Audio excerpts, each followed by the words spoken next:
제가 들은 바에 의하면 영국에는 뭐 이야기 문화가 많이 발전이 돼 있고 전통적으로 그다음 이야기에 관련된 어떤 뭐 그룹들도 많고 구석구석에서 이야기들이 나오고 있어서 귀신 얘기도 있고 뭐 그런 것들이 결국 이제 해리포터와 같은 그런 이제 대작을 만들어내는 문화적인 뿌리가 된다면 우리도 골목길이 사라지는 뭐 어떤 그런 그 상황에 적으면서 좀 사람들로 하여금 자꾸 이야기를 만들고 전파하고 기록하고 재생할 수 있는 그런 공간 정책이 필요할 것 같고 아마 그런 노력은 제가 보기 좀 다양한 문화 거점을 좀 확충하는 그런 노력들이 필요하지 않을까라고 생각을 합니다.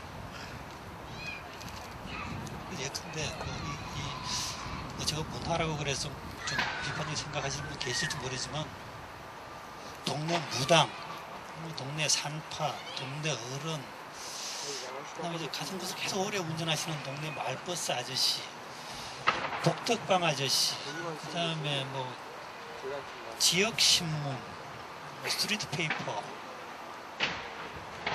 그다음에 제가 여기는 안 썼지만 지역 근무, 아까 홍콩에서 오신 분이 이제 홍콩의 전당포 pawnshop 얘기했지만 옛날에 제가 어릴 때는 그 동네 전당포가 한두 개나 있었는데 지금 요즘 학생들은 전당포가 또 뭔지도 본 적이 없다라고 그럽니다. 일종의 이제 지역 금융기관, 전당포가 금융기관이냐 그건 좀 동의가 가능한 얘기지만 어떻든 보다 로컬라이즈된 어떤 그런 어떤 파이낸셜 시스템 같은 거, 그다음에 로컬 페이퍼를 좀 문화적인 거점으로 활용할 수 있는 그런 방안들. 그다음에 동네 구멍가게. 최근에 지금 뭐 한국에서 그 동네 슈퍼마켓들이 이제 야단이지 않습니까? 그러니까 대형 슈퍼마켓이 들어와서 동네 슈퍼마켓이 다 경제적으로 망하겠다라고 하는데 경제적으로 동네 슈퍼마켓이 망하는 것도 굉장히 안타까운 일이지만 전 동네 슈퍼가 망하게 되면 그래서 프랜차이즈화된 대형 할인점이 들어오게 되면 저는 정말 동네 스토리는 거의 이제 사라진다고 생각을 합니다. 그러니까 전 사회적인 차원에서도 좀 동네 구멍가게, 동네 슈퍼가 살아남을 수 있는 그런 방안을 좀 고민을 해야 된다라고 저는 사회학적으로 생각하고 있습니다. 그럼 재래시장. 그러니까 재래시장이라든가 구멍가게가 왜 필요하냐면 단골이라고 하는 개념 때문에 그렇습니다. 나를 기억해주고 내가 기억하는 그런 가게 주인이 몇십 년 있게 되면 아무래도 이야기도 만들어지고 그 동네 문화자본, 사회자본이 축적이 되는 것이죠.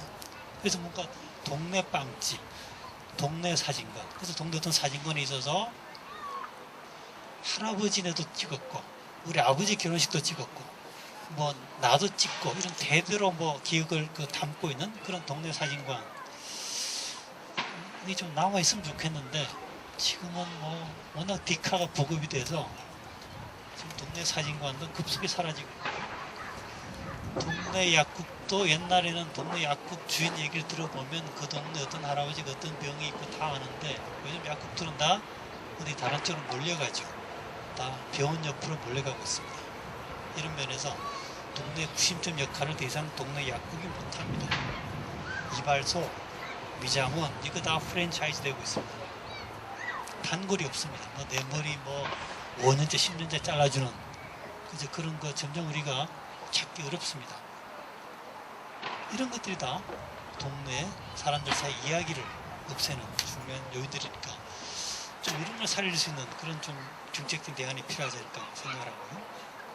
뭐 그런 면에서 좀 동네 식당 혹은 덮어집이라고 할까 선술집, 펍 그런 게 좀 부활이 되면 좋겠고 일본 같은 경우에 제가 어부라고 했는데 아마 한자가 틀렸을 겁니다. 일본 사람이 뭐 가타리베라고 하는 얘기 하던데 제가 한자를 제대로 옮겼을 자신이 없습니다. 어떻든 좀 그 동네 이야기를 좀 하나에 꿰뚫고 있는 뭐 그런 그 동네 이야기꾼 그러니까 오랄 히스토리 텔러, 오랄 커뮤니케이터 이런 사람들이 뭔가 동네 터줏대감, 토박이 이런 존재들이 있어서 가령 뭐 일본의 가령 술집에 마마상이라고 하는 뭐 할머니 70대 할머니가 그 동네 온갖 비밀들, 기밀들을 다 갖고 있고, 그래서 뭐 우리 할아버지에 대한 기억들, 우리 아버지가 우리 엄마 말고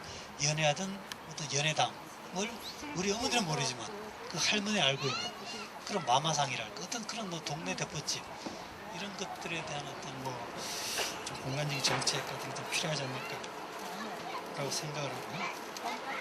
또 한 가지는 이렇게 되기 위해서는 뭐 당연한 말씀이지만 우리의 삶이, 라이프스타일이 크게 바뀌지 않으면 안 됩니다. 그러니까 로컬 푸드,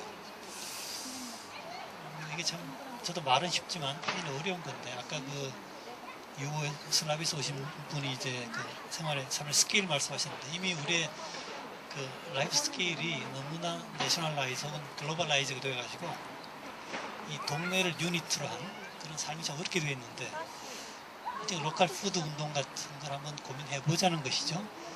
이게 불가능한 것이 아니라, 가령 지금 저희 나라에는 라면 종류가, 제 생각에 회사로 따지면 라면 종류가 한 5가지쯤 됩니까? 근데 일본에는 라면 종류가 수천 가지입니다. 그 이유는 일본에는 동네 라면입니다. 그러면 왜 우린 왜 이런 게 안 되는지, 동네 우동, 동네 라면 이런 개념들. 그 다음에 우리의 삶 자체가 좀 슬로우 라이프로 바뀌지 않으면, 아까 걷기, 산책 얘기를 들었지만 뭐 어떤 정책이 들어와도 우리 삶 자체가 좀 로컬 푸드, 슬로우 라이프로 바뀌지 않으면 동네 만들기는 힘들다라고 생각을 하고, 하나만 더 덧붙이자면 좀 주민 자치 같은 게 조금 더 강화될 필요가 있다는 말씀도 드리고 싶습니다.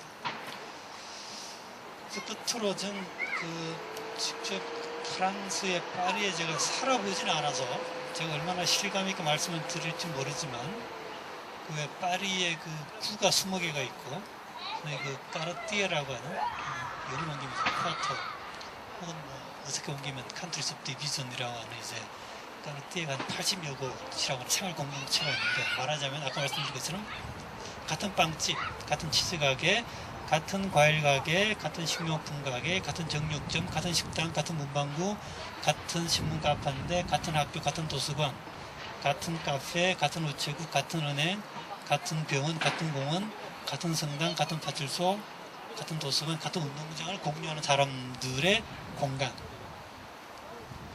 말하자면 거기에 따라서 공동의 기억과 체험, 사건, 축제를 공유하는 뭐 이런 까르띠에의 역할에 관해서 처음에 어떤 그 한국의 사회학자가 어떤 얘기를 했냐면, 뭐 전 프랑스에 살아오지 않아서 제가 얼마나 실감 있게 전달이 될지 모르지만, 파리 사람들은 자신이 살고 있는 까르띠에를 통해서 내가 파리지앙이구나, 내가 파리 사람이구나 라고 하는 아이덴티티를 느낀다라고 그럽니다. 그런 면에서 우리가 뭐 안양 시민 혹은 서울 시민으로서 우리의 정체성의 소스는 뭘까? 어차피 서울 시민이라 그러면 너무 삶의 스케일이 큰 거고, 이제 그렇지 않을 경우에 서울의 국정 동이 한 250개가 되지만 내 삶의 스케일상 내가 파리에 까르띠에 부딪혀갈 만한, 그렇게 내가 리프할 수 있는, 내가 아이덴티파이 할 수 있는 그런 어떤 커뮤니티, 그런 동네로서의 어떤 공간이 한국의 도시에는 존재하고 있을까? 만약 없다면 이런 까르띠에 같은 거를 통해서 한번 논의를 해보면 어떨까, 이런 생각으로 두 손도 말씀을 드리겠습니다. 고맙습니다.